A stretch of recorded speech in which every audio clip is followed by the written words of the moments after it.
And now we step forward. It is a sort of, as you have called for the Akasha, a sort of collective that speaks today. It is a collective in a way of writers. It might be that you can envision this collective in the form of the man you knew as Jonathan Swift, who brought you Gulliver's Travels. There is much to talk about here in terms of these human experiences which he was able to encapsulate in some of his stories. And he will be a sort of MC today as he speaks to you, speak to greater powers which cannot be so personified. What are your questions? And you may speak to us as Jonathan if you wish. Okay, well, thank you very much, Jonathan, for allowing us to ask you questions. We had a discussion before we started the communication process with you guys today. We had a discussion about Akashic records. This is something that we all have a limited understanding of, and we were hoping that we could ask a few questions that may bring some clarity in our understanding so that we have a better understanding of the Akashic records, what exactly they are, and whether they are available for anybody to access. So there's two questions, if you could illuminate us in those areas. We will start with an image because we again find that this will be comforting and amusing to you. We want you to imagine yourself some time ago in a coffee house. It is the 18th 17th century, and you are all together in a coffee house, and you are among the British intellectuals of your time. You are curious and discussing these things. You are sitting in that coffee house, and you are speaking with the man you knew to be Swift, because you, in fact, did do that in what you might call a lifetime. We might say is it is a sort of perspective. So it is difficult to decide, is it an energy or a collective energy? Is it you or a body of you, or how can you work? Think of it merely as a sort of inhabiting of a persona, where it is mostly an illusion. That is, you can see it, but it is not totally real. Think of yourselves then as having an enjoyable conversation with your friends. You can imagine the fantastic wigs that you wear and the marvelous clothes. We think that this will ease you in these understandings, for are they not wearing a costume? Are they not personifying a sort of point of view and a sort of way of being? Is there a curiosity, a sort of engagement, just as all curiosities are engagements? See yourselves there asking your friend Jonathan Swift the question. This will help in you understanding your perspective. That is, in this moment, we have chosen to open a window for you to perceive those lifetimes that you, let us say, inhabited, the bodies that you inhabited. So you are now able to read a particular Akash, a particular story. You're able to envision it, and in a way, as is often spoken of, it is easier to understand it as a metaphor, as you each, as a sort of intellectual and curious body in the prime of your intellectual curiosities at such time.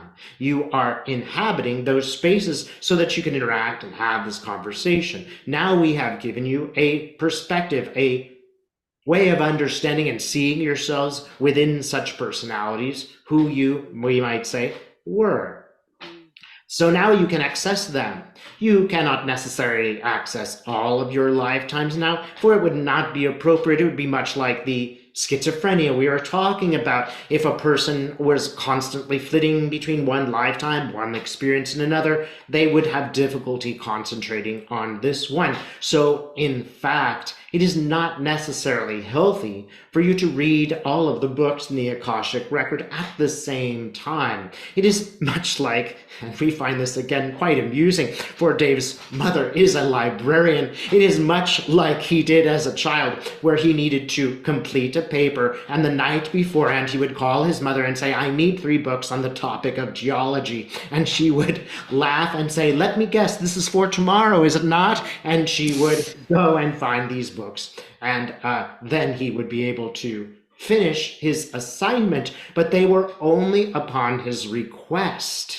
That is, they were desired, and they were, in some sense, chosen by the librarian, for he did not choose the books himself, because it would not necessarily have been ideal in another way. These particular books had the information that he needed at the time to efficiently create the product, which is the paper. If the books were too difficult, he would not have been able to incorporate them. If the books were too easy, he perhaps would not have passed the test, for he was in 6th grade, not 1st grade, etc. This is the same as for you. There are certain lifetimes with which you should be familiar. There are certain lifetimes which should be perhaps waited upon to arrive at a different time in a different place. The human experience that you are could not function well in the overwhelming access of all of these records at all times. You could, for example, put in a request. Some books in a library are reference books, and they can only be read in the library for a short time. Some books require special access, that is, only those who are prepared to understand Mein Kampf properly, only they may read such books in a place called Germany, because they may have a very negative effect on the culture in the process. Much of what you are experiencing as free societies involves this. There's so much information, much of it is false. Which portions of it do you choose to read, and which portions are appropriate for others to read? This is a decision that you will learn, and within it there are many contradictions. So in answer to your question, there are some books which it is not ideal to access, and we will shield you from such information because it will send you down a wrong path. But have you ever noticed, Carl, how the right book seems to land on your desk at just the right time, and along the reading of that book there are a set of revelations? This is not exactly accidental. This is a sort of coming together of your personality, experience, and that of the directors, the managers of the great library. So for the most part, this is how it works. It is also a sort of experience, and we use this metaphor as perhaps you are not reading about your own life, you are a researcher. Much like someone who manages a past life regression, you are given a sort of window into the life of another. That is, let's say you are the director of the past life regression, and you are given access, a special access, to review it. So in his work, Dave does this. He is sometimes given a view of a person's Akash. It is not complete. That is, if Dave saw the entire Akash, he might focus on negative experiences that that person had in the lifetime, or too many experiences. It might be quite overwhelming. Instead, in the Akash, he is given a short chapter, perhaps even a metaphor or a short experience. Keep in mind that such metaphors and short experiences often explain things better than Proust and the memory of things past. It might be overwhelming information, perhaps not necessarily relevant information, perhaps a bit distracting, as Proust was distracted somewhat from the experience of a human life. So it is a very complex question that you ask, but in the basic form, you are sometimes given access to some information, while other information is held in reserve, if you will, until it is useful for you to read. It might be, for example, that as a practitioner working with someone who's going through a past life regression, it is not really ideal, even for the practitioner, to read all of these books, certainly not at the same time. They might only have been given a window. We will use one example. In Dave's own past life regression, which was unfortunately conducted by a slightly unpleasant person, the past life regression brought him back into a lifetime where he existed in Holland as a young boy. He and his mother were taken away by the Nazis and killed. It was a horrific experience. What he saw was terribly moving. He needed to know about this particular life to confront what was going on in his life at that particular moment. It was, in fact, not as bad. That is, when he was able to see the past life, although he was very moved to tears, he was also moved by the beautiful moments that were experienced by him. In fact, he did not wind up hating the Nazi that killed him. In a sense, he felt sorry for the Nazi, for the Nazi was living in shade and darkness. The Nazi would have to go into the next world with a memory of the horrific experiences that he managed and conducted. He would have to know that he had made a terrible decision, and he would have to feel the effects of remorse and anger, if you will, that he had done what he had done. In fact, there were elements of beauty even until the very last moment. There was a moving image of a woman who was his and is his closest friend in this lifetime as she perished. There were other moments. For example, there was the moment just before death where his mother turned to him and said, "Look at me. Do not look at them. Look at me. And remember that I love you." Such experiences are moving. They move you more than an experience of simplicity. They are there for you to learn. A person could not experience such things throughout their whole life. It would be too much. It would be something like the schizophrenia from which you have spoken. But the horrific experience is not exactly horrific. It is permutated by many angles of understanding and awareness.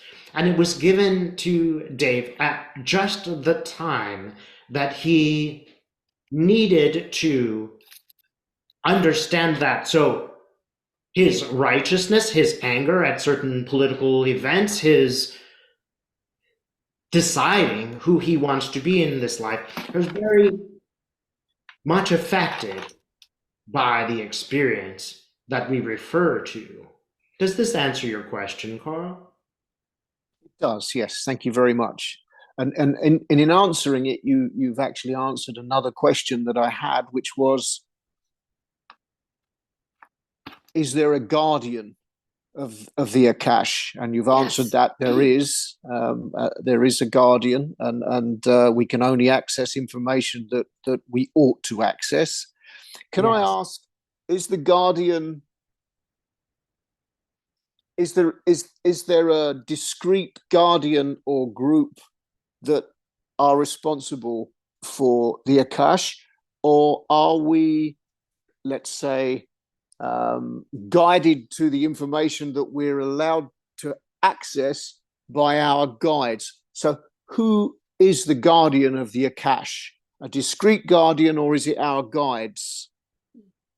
It is sort of both. So imagine, if you will, a sort of body of, let us say, monks, friendly monks, but still very serious. There is not one person, but a whole body of characters who guard the Akash, much like they would guard a library at night from an intruder, except that they are perfect in their management of this experience. No one can get in. That is, when the library in Alexandria burned, this is because it was meant to burn.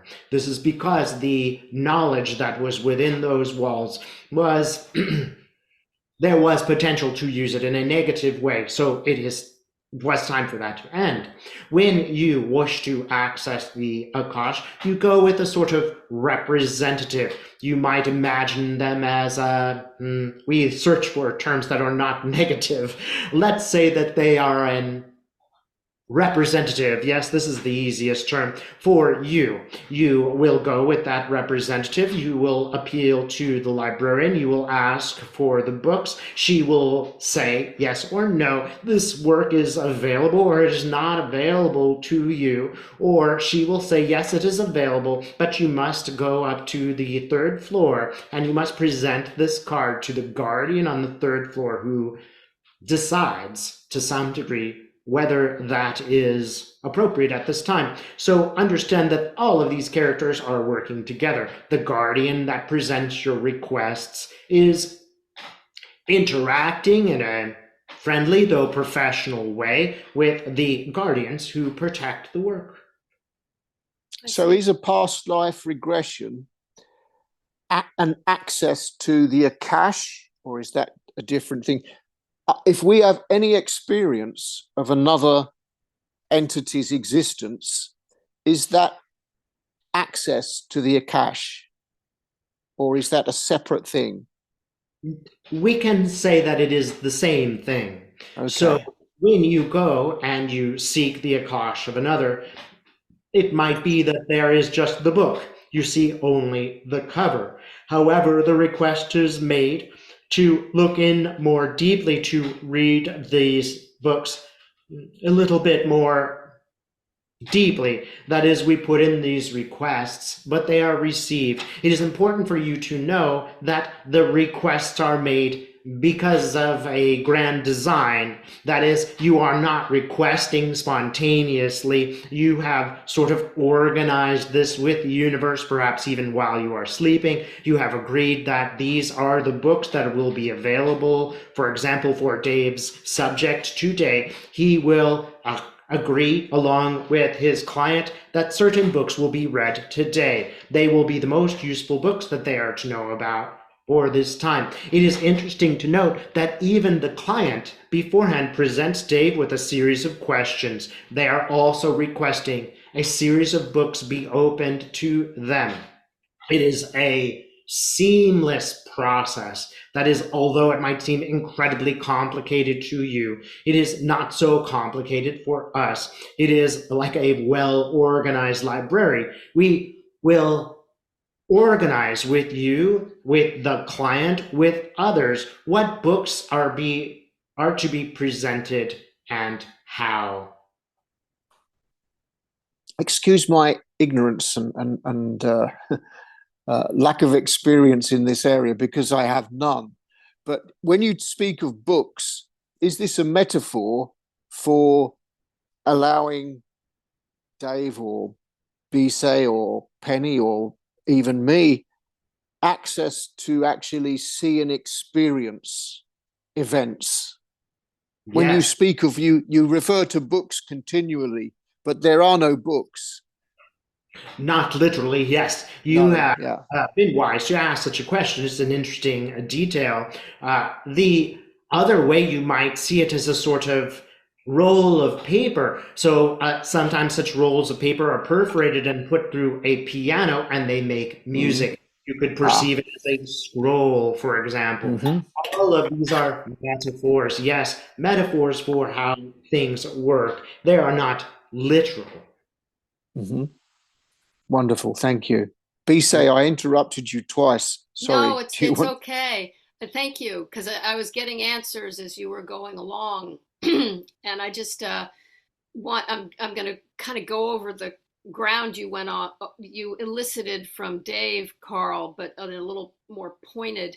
If, for example, I wanted to go into a meditation to access the Akashic records, would I work with my representative might be a guide, one of my guides, and I would ask them to take me to the Akashic record, the library, and then my guide would make the, for lack of a better word, transaction, or would it pass over to me mechanically if I were to do a meditation on my own to access this data?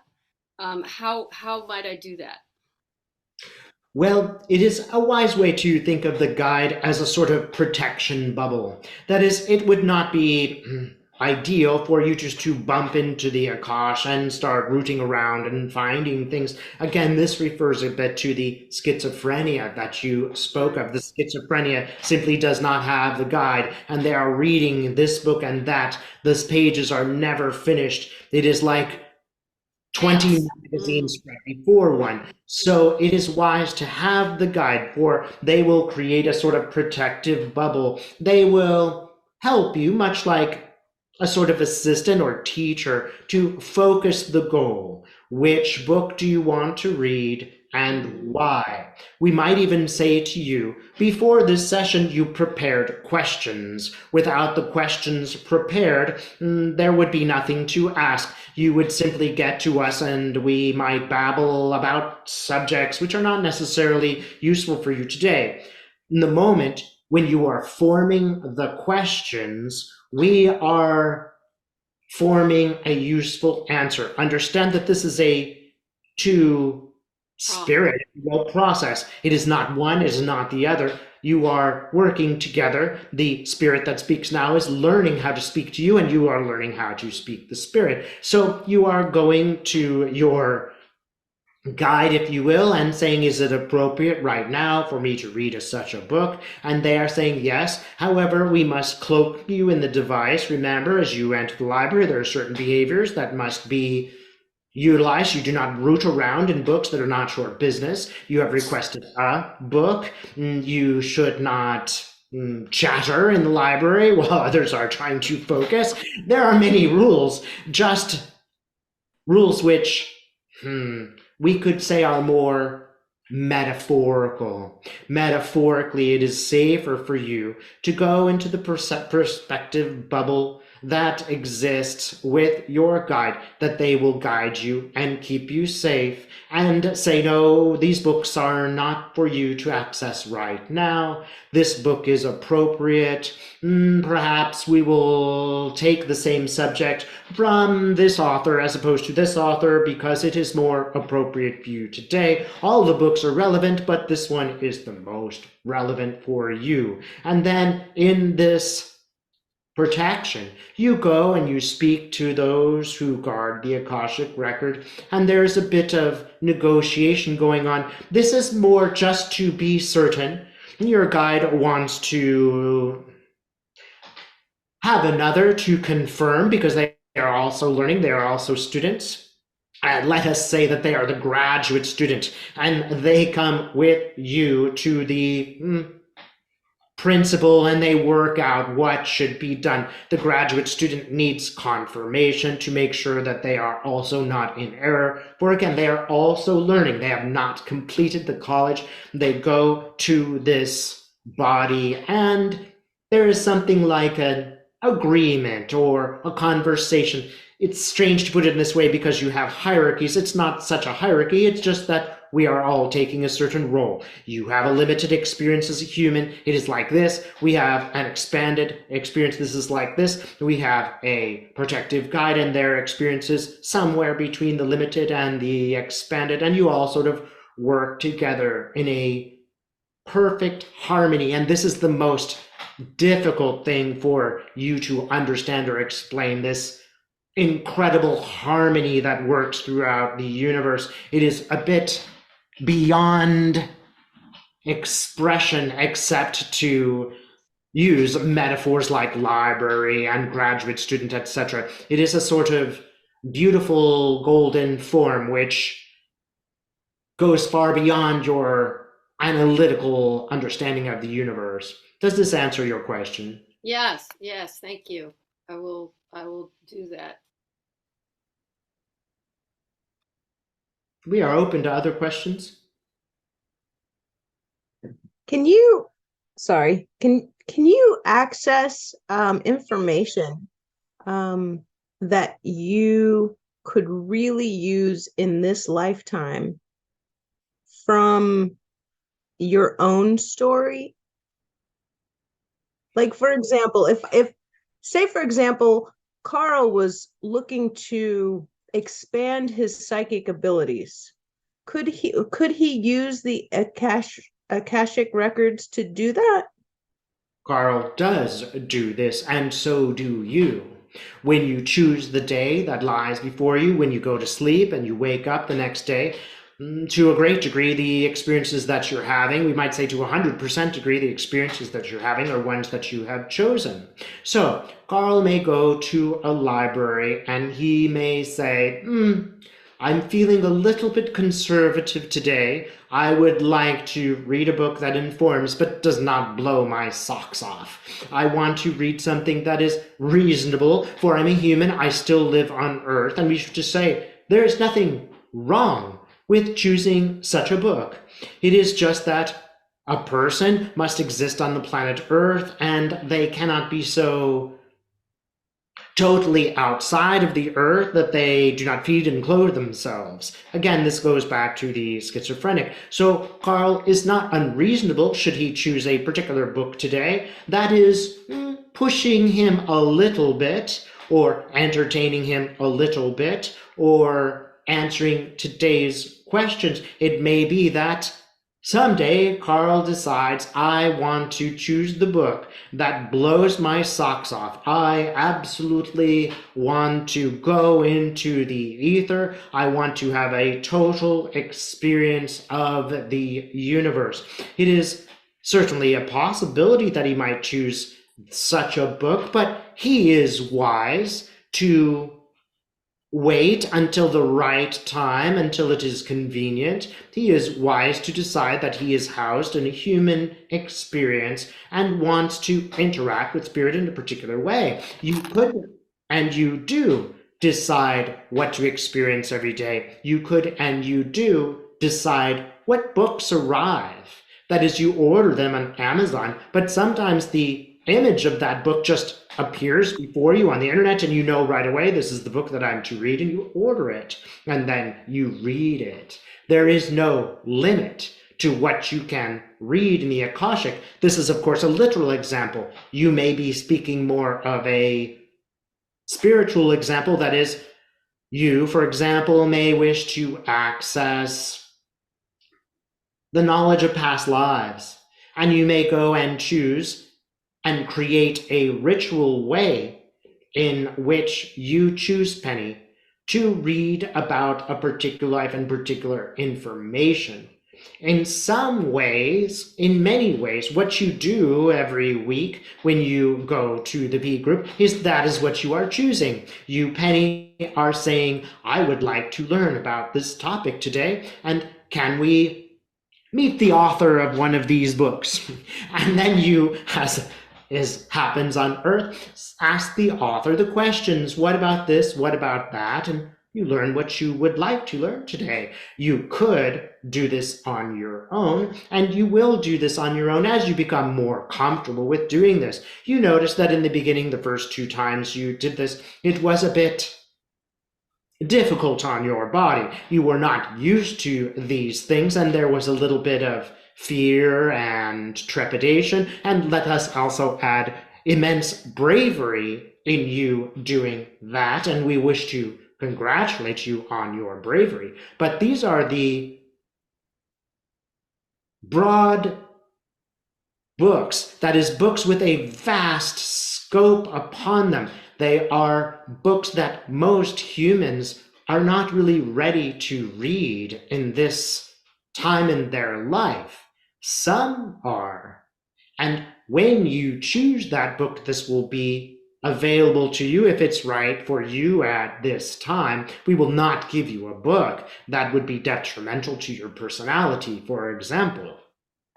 we will give you a book that you choose. But it is important for you to choose. Much as the topic of schizophrenia that has been spoken of today, if these books are simply thrown at you and you are forced to read them, you will be very confused.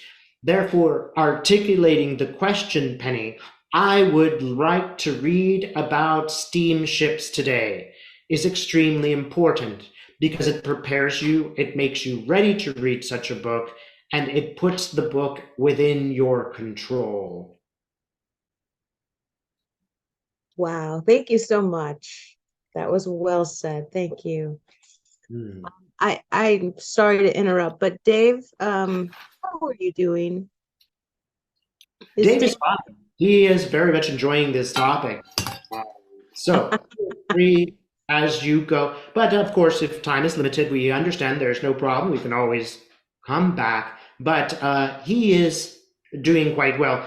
We wish to tell you that he appreciates very much you holding the space for him to become emotional. He needed to do that.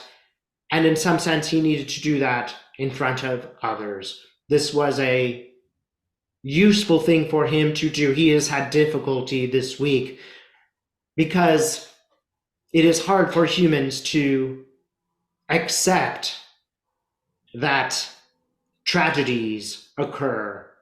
How can you live in a just universe with such horrific tragedies about you? And how can you go about your day when these tragedies are occurring? How can you function when there are such tragedies occurring?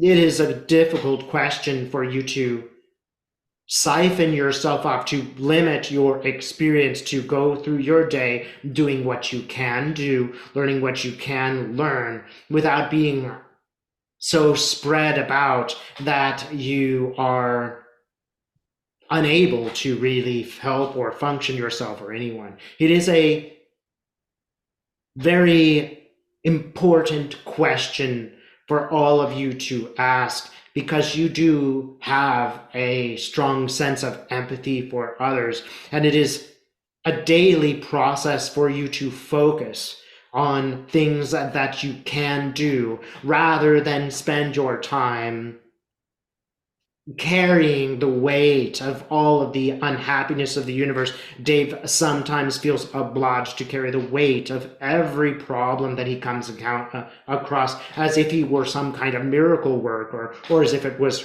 his job. All of you experience this, and it is our request that you accept there is a limited time on earth. You are limited humans. We do not ask that all of you be Buddha and Jesus at this very moment, at this time. That is not helpful. What you are doing right now is helpful. It is helpful to you. It is helpful to everyone. It is a great and immense leap for all of you to bring things into focus, for you to choose. This is what we will be talking about today. It is a sort of heroic act that all of you participate in, to go into the unknown and to ask the questions that might make some fearful. Notice, you are choosing to read a book. You are choosing to open a certain Akash via what you might call philosophers, if you will. For it can be understood that Swift was a philosopher, not a book per se, but a creator of books, a reader of books, a sharer of books. Again, we wish to bring you back to the lifetime in the coffee house where you were all very excited about the new ideas. We ask you to remember this because of the great pleasure you had in the human body discussing things that you did not know, feeling you were very much on the edge of what is becoming known to humans. It was a very exciting moment. And when you sometimes feel distracted or blue, remember again the excitement, the desire to be here at this time, even the desire to confront the difficult problems, some of which have been discussed today. Thank you. Thank you very Thank much. you, Dave. Thank you. It's very helpful. Thank Thank you. you. Thank you, Jonathan. Jonathan. Thank you. Yes, for coming through. Bless You you. are most welcome.